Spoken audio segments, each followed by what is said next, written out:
শবে বরাত শব্দটি হাদিসে উল্লেখ নাই। হাদিসে কি আছে? লাইলাতুন নিসফি মিন শাবান। শবে বরাতকে একদম নাইও বলা যাবে না, আবার শবে বরাতের নামে বিভিন্ন অতিরঞ্জিত কিছু কাজও করা যাবে না। ইসলাম হচ্ছে ব্যালেন্স একটা রিলিজিয়ন। ইসলামের মধ্যে ইফরাতও নাই, তফরিতও নাই, অতিরিক্তও করা যাবে না, কাটছাট করাও যাবে না। ইসলাম যেভাবে বলেছে সেভাবে করতে হবে। কোনো একটা আমল আল্লাহর দরবারে কবুল হওয়ার জন্য দুইটা শর্ত লাগবে। এক নাম্বার হচ্ছে নিয়ত পরিষ্কার থাকতে হবে, ইন্নামাল আমালু বিন্নিয়াত। দ্বিতীয় নাম্বার হচ্ছে রাসূল করিম সাল্লাল্লাহু আলাইহি ওয়াসাল্লাম যেভাবে আমাদেরকে শিক্ষা দিয়েছেন ঠিক সেভাবেই আমলটা করতে হবে। এখন আমাদের ভিতর একটা ধারণা আছে যে কি সারা জীবন নামাজ না পড়লেও শবে বরাতে আসলে আল্লাহ আমাদেরকে মাফ করে দিবেন। অনেকে বলে যে কি শবে বরাতের নামাজ এত নিয়ত এত রাকাত, এটা নির্ধারিত। আমরা ছোটকালে শুনছিলাম যে শবে বরাত মানে এই রাতিয়া বরাত বয়াইব, মানে ডর বরাত বয়াইব, বরাতুন লইবেল্লাই যা করিব মসজিদত, সারা জীবন নামাজের হনহবন নাই, মসজিদুল্লাহ হন সম্পর্ক দিন আসিল, এদিন বলে বরাত বয়াইব দে, বরাতি বা লইবেল্লাই বোধে। ভাগ্য নির্ধারণ হয় শবে বরাতে নাকি লাইলাতুল কদরে? বলেন তো, লাইলাতুল কদরে। বছরের মধ্যে কিছু গুরুত্বপূর্ণ রাত থাকে, তার ভিতরে সবচেয়ে গুরুত্বপূর্ণ রাত হচ্ছে লাইলাতুল কদর, যার কথা পবিত্র কোরআনে এসেছে। এমনকি লাইলাতুল কদরের নামে একটি সূরাও আছে। আউযু বিল্লাহি মিনাশ শাইতানির রাজিম, বিসমিল্লাহির রহমানির রহিম। ইন্না আনজালনাহু ফি লাইলাতিল কদর ওয়া মা আদরাকা মা লাইলাতুল কদর লাইলাতুল কদরি খায়রুম মিন আলফি শাহর। কদরের রাত এত গুরুত্বপূর্ণ যে আল্লাহ তাআলা কদরের রাতের নামে একটি সূরা দিয়ে দিয়েছেন, সুবহানাল্লাহ। এরপরে এই মাস হচ্ছে শাবান মাস। শাবান মাসের মধ্য রজনী, যেটাকে হাদিসের ভাষায় বলা হয় লাইলাতুন নিসফি মিন শাবান, যেটাকে আমরা শবে বরাত বলি, এটা আমাদের সামনে আসতে যাচ্ছে। এটাও গুরুত্বপূর্ণ রাত। এই শবে বরাত নিয়ে কিছু কথা আজকে আমরা শুনবো ইনশাআল্লাহ। প্রথম কথা হচ্ছে, আমরা যে কোনো একটা বরকতপূর্ণ রাত, ফজিলতপূর্ণ রাতকে আমরা উদযাপন করি, আনুষ্ঠানিকতা করি। তা আমাদের আনুষ্ঠানিকতা করতে করতে আজকে ইসলামের দ্বীনের যে মূল স্পিরিট, সেই স্পিরিটটা হারিয়ে গিয়েছে। ফর্মালিটি মেনটেন করতে করতে আমাদের ইবাদতের সময় আমরা পাই না। আমাদের মধ্যে অনেক বক্তা আছেন যারা আলোচনা করার সময় এভাবে বলেন যে শবে বরাত কোরআন হাদিসে কোথাও নাই, এরকম বলে না অনেকে, কিন্তু এভাবে বলাটা উচিত নয়। সাধারণ মানুষের অবস্থা বুঝতে হবে। কোন একটা বক্তা বক্তব্য দেওয়ার আগে মুক্তদায়ে হাল, অবস্থার চাহিদা অনুযায়ী বক্তব্য দিতে হবে। আমার এলাকাবাসী, আমার সাধারণ মানুষ, ওনারা সেই বছরের পর বছর ধরে শবে বরাত শুনে আসতেছে। এখন আমরা যদি বলি হঠাৎ করে শবে বরাত নাই, তাহলে মুসল্লিরা, সাধারণ মুসল্লিরা বলবে কি বলে এসব, শবে বরাত নাকি কোরআন হাদিসে নাই। এভাবে বলতে হবে কথাটা যে শবে বরাত আছে, কিন্তু শবে বরাত যে শব্দ আমরা ব্যবহার করি, এই শব্দটা রাসূল করিম সাল্লাল্লাহু আলাইহি ওয়াসাল্লাম তার হাদিসে ব্যবহার করেন নাই। তিনি হাদিসে এই রাতটাকে বলেছেন লাইলাতুন নিসফি মিন শাবান। কে বলেছেন? লাইলাতুন নিসফি মিন শাবান, অর্থাৎ শাবান মাসের মধ্য রজনী, একদম মাঝখানের যে রাতটা আছে, যেমন 14 তারিখ দিবাগত রাত যেটা আছে, সেটাকে বলা হয় লাইলাতুন নিসফি মিন শাবান। এটাকে আমরা শবে বরাত নামে চিনি। এইভাবেই সাধারণ মানুষের সামনে উপস্থাপন করতে হবে। তো এই রাতের বিশেষ ফজিলত কি? এই রাতের সবচেয়ে বড় ফজিলত হচ্ছে রাসূল করিম সাল্লাল্লাহু আলাইহি ওয়াসাল্লামের একটি হাদিস থেকে আমরা জানতে পারি। রাসূল করিম সাল্লাল্লাহু আলাইহি ওয়াসাল্লাম বলেছেন, ইন্নাল্লাহা লা ইয়াত্তালিউ ফি লাইলাতিন নিসফি মিন শাবান ফায়াগফিরু লিজামিই খালকিহি ইল্লা লিমুশরিকিন আও মুশাহিন।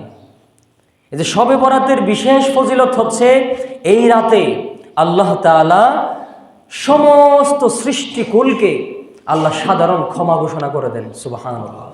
সবাইকে মাফ করে দেন, সবাই, তবে দুই শ্রেণীর মানুষ ছাড়া।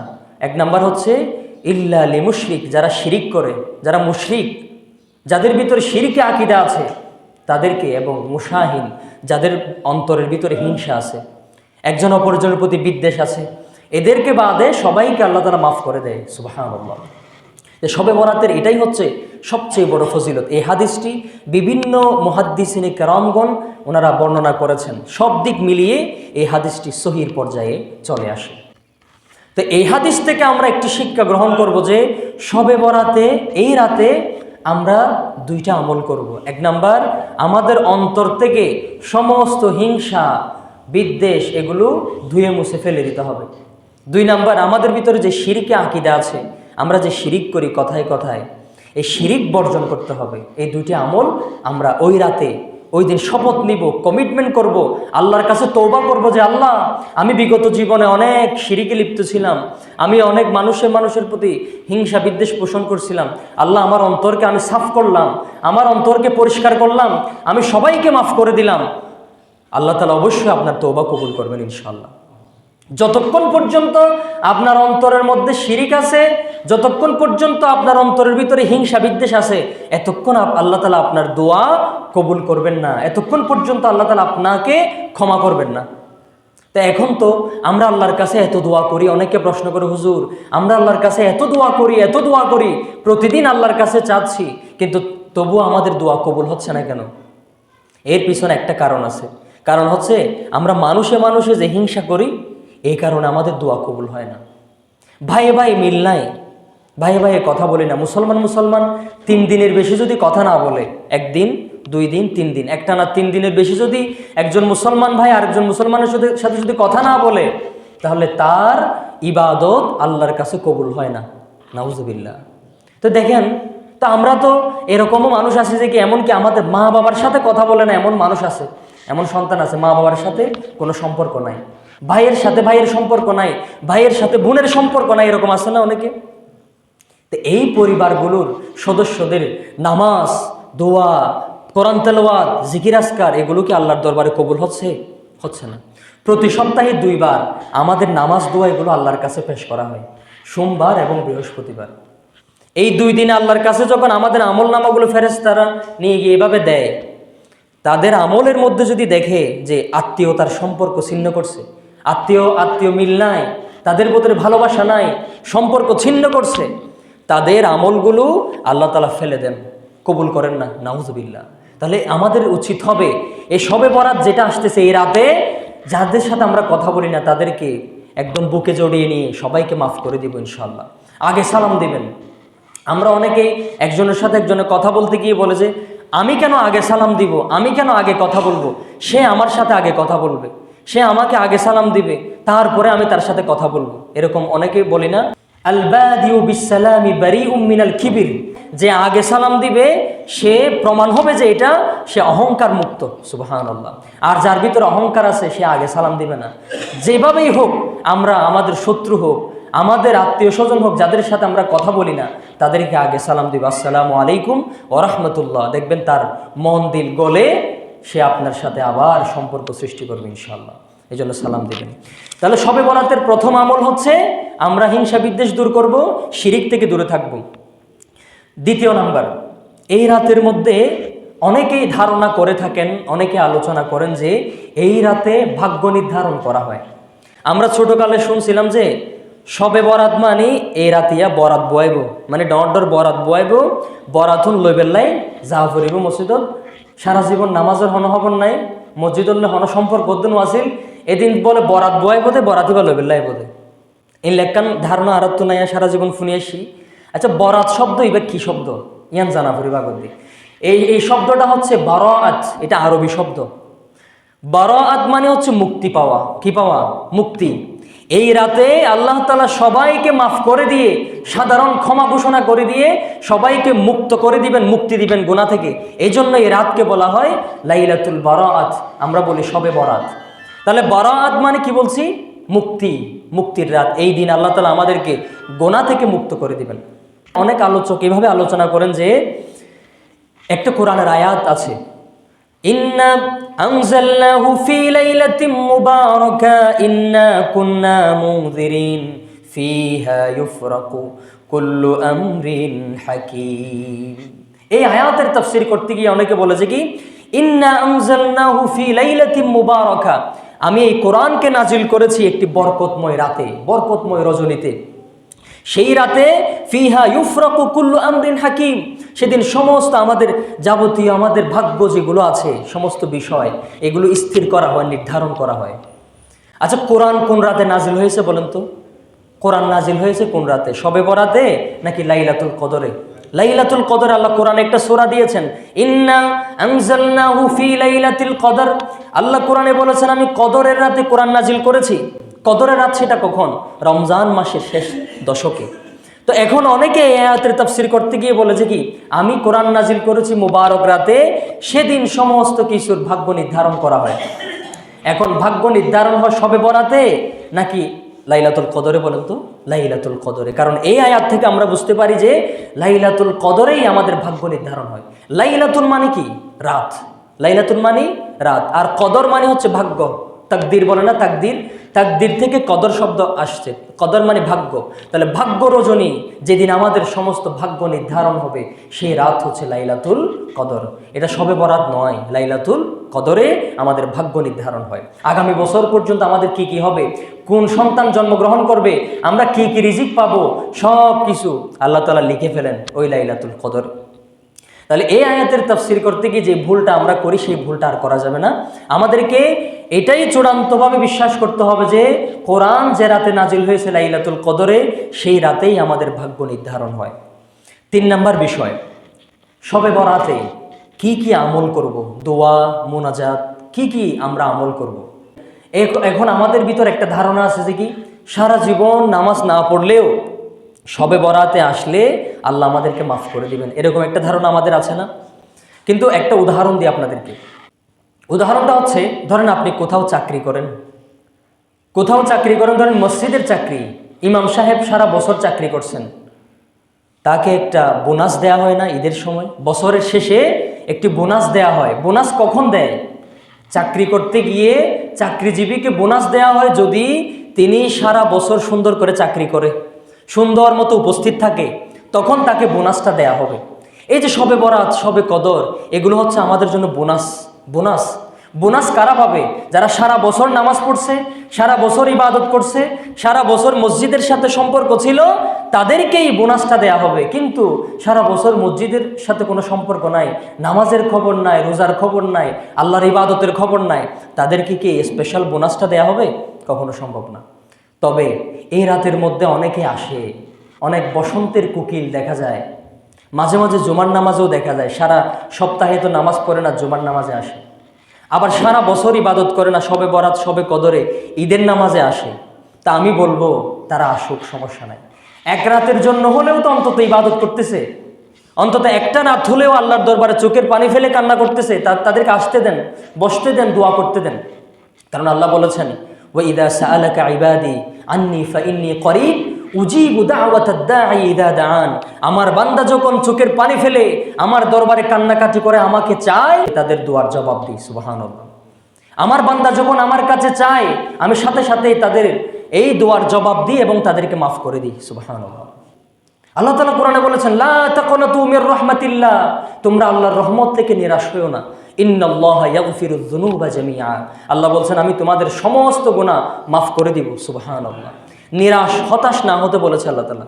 তা আল্লাহর কাছে যদি চায় কেউ, আল্লাহ তাআলা মাফ করে দিতে পারেন। কিন্তু এ কথা বলবো যে সারা বছর আমাদেরকে ইবাদত করতে হবে। যেভাবে শবে বরাতে আমরা আগ্রহ সহকারে মসজিদে এসে আল্লাহর কাছে চাই, ঠিক সেভাবে প্রতি রাতে তাহাজ্জুদের নামাজে উঠে আল্লাহর কাছে চাইতে হবে। আচ্ছা, আল্লাহ তাআলাকে প্রতি রাতে এই প্রথম আসমানে আসেন না? তাহাজ্জুদের নামাজের সময় যখন হয়, ঠিক সেই সময় প্রতি রাতে আল্লাহ তাআলা প্রথম আসমানে এসে বান্দাদেরকে ডাকে, আলামিন মুস্তাগফিরিন, কেউ ক্ষমা প্রার্থনা করার মতো কেউ আছো কি?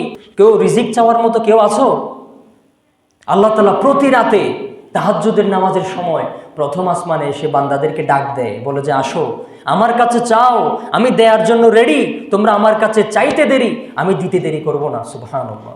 আল্লাহ বলছে আমার কাছে চাও, তবে চাইতে হবে কিভাবে? কান্না সহকারে, খুবই অনুতপ্ত হয়ে চোখের পানি ফেলে আল্লাহর কাছে বলতে হবে, আল্লাহ বিগত জীবনে অনেক গুনাহ করেছি, আমি লজ্জিত, আমি অনুতপ্ত, আমি আর জীবনে এই গুনাহ করব না, ভবিষ্যতে আর কখনো এই গুনাহ হবে না, আল্লাহ আমাকে মাফ করে দেন, আল্লাহ আমাকে রিজিক দেন, আমার ব্যবসা বাণিজ্যে বরকত দেন, আমার পরিবারে শান্তি দেন, আমার অন্তরে মানসিক শান্তি দান করেন, আল্লাহ তাআলা অবশ্যই আপনাকে সব কিছু দিবেন। দুনিয়ার রাজা বাদশাহ, দুনিয়ার বড় লোকের বাড়িতে যদি আপনি একবার যান, দুইবার যান, তিনবার যান, তারা বিরক্ত হয়, বলে যে আমার দুয়ারে বারবার কেন আসো তুমি? কিন্তু আল্লাহ বলছেন আমার বান্দারা যদি আমার দরবারে না আসে আমি রাগান্বিত হই। সুবহানাল্লাহ। রাতের বেলায় সকল দরজা বন্ধ হয়ে যায়, কিন্তু একজন মালিকের দরজা খোলা থাকে। তিনি কে? আল্লাহ। আল্লাহর দরজা সব সময় খোলা। আল্লাহ বলছেন তুমি আসো।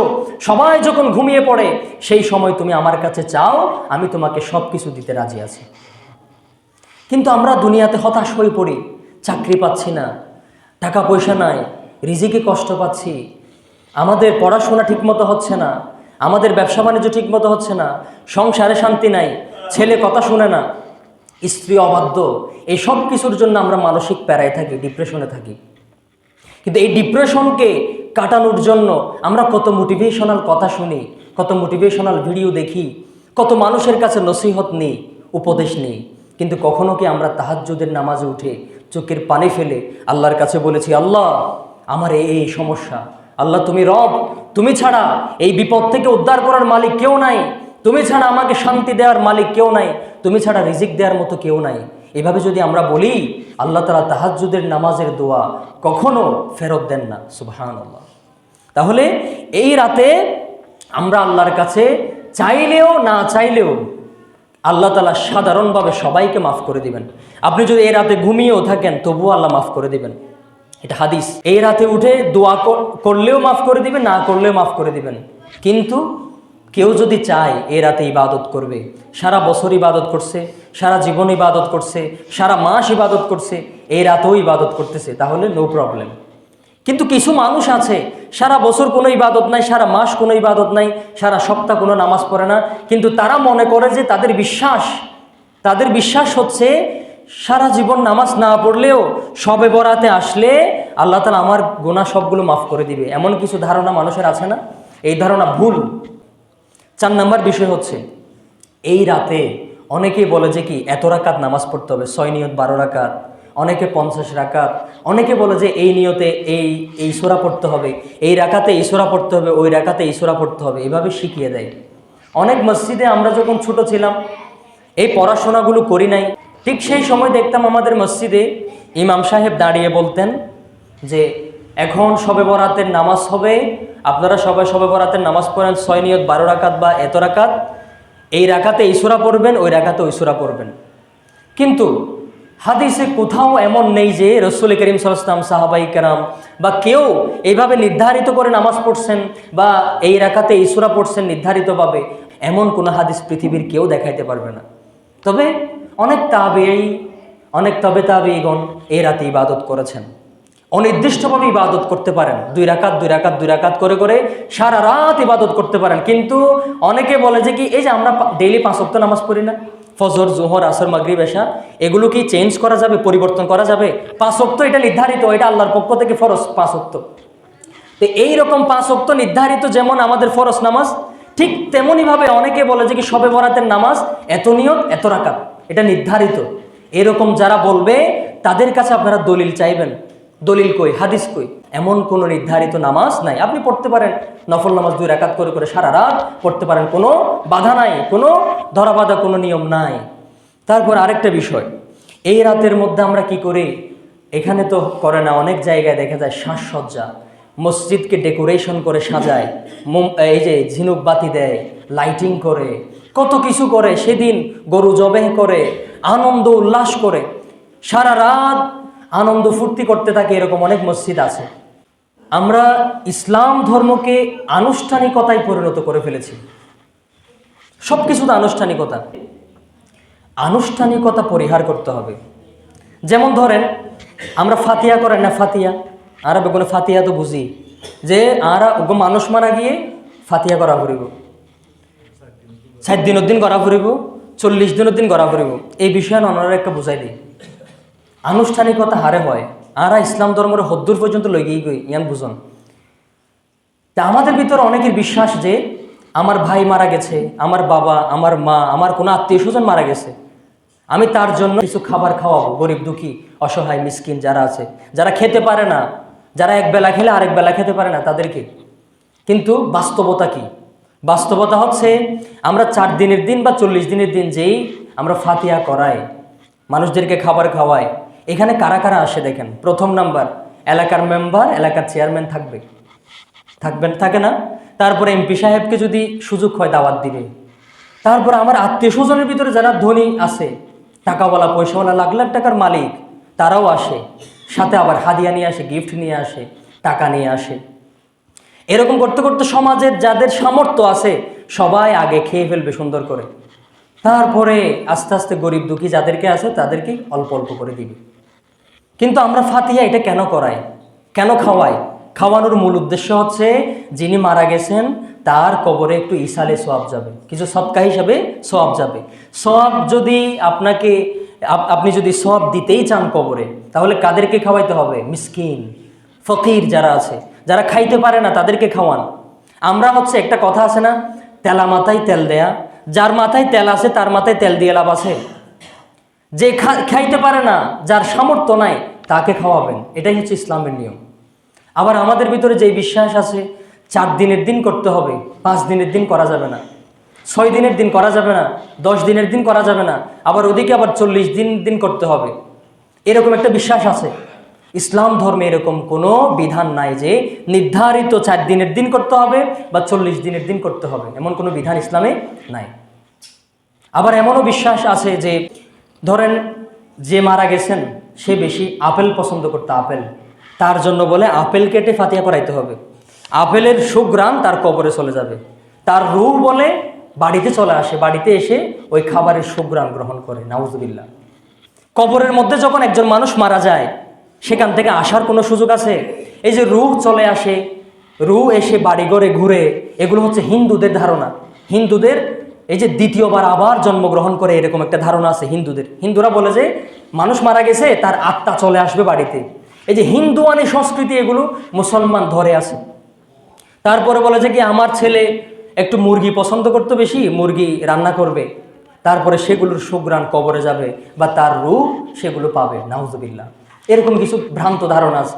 আবার কিছু বিশ্বাস আছে যে কি, যে খাবার সবগুলো রেডি, এখন বাচ্চা হঠাৎ করে একটা মুখে দিয়ে দিছে ভুলে, বাচ্চার মুখ থেকে সেটা কেড়ে নিয়ে ফেলবে, বলে যে এখনো ফাতিহা করাই নাই, তুমি কেন মুখে দিছো? এরকম ধারণা কখনো করা যাবে না। যখন আপনি বিসমিল্লাহ বলে কোনো একটা জবে করছেন, মুরগি অথবা গরু, আপনার জন্য সেটা খাওয়া হালাল। বিসমিল্লাহ বলে খাইলেই ফাতিহা শুরু। তবে আমরা একটা আনুষ্ঠানিকতা করি, সেটা হচ্ছে একটা হুজুর ডাকি, হুজুর ডেকে কিছু দোয়া করে তারপরে আমাদের জন্য সেটা হালাল হয়। এটার কোনো বিধান ইসলামে নাই। তবে খাওয়াইতে পারেন, আপনি হুজুরকে ডাকে একটু খাবার খাওয়াইতে পারেন, যে হুজুর আমার বাসায় একটু খাবার খান। রসুল করিম সাল্লাল্লাহু আলাইহি ওয়াসাল্লাম তো অনেকে দাওয়াত দিতেন, হাদিয়া পাঠাতেন, খাবার পাঠাতেন, রসুল ইসলাম খাইতেন। কিন্তু এভাবে নয় যে 4 দিনের দিনে আমাকে হুজুর ডাকতে হবে, তারপরে হুজুর ছাড়া কোনো ফাতিহা হবে না। তারপর গরু জবাই করার সময়ও বলে যে কি হুজুর লাগবে, হুজুরে ফাতিহা, এই যে গরু জবাই করতে হবে, না হলে হবে না। এরকম বিশ্বাসগুলো আমাদেরকে বর্জন করতে হবে ইনশাল্লাহ। ইসলাম কোনো আনুষ্ঠানিকতার নাম নয়। ইসলাম হচ্ছে এমন একটি ধর্ম, Islam is the complete food of life. মানব জীবনের সমস্ত সমস্যার সমাধান দিতে পারে ইসলাম। ইসলামে সব কিছু আছে।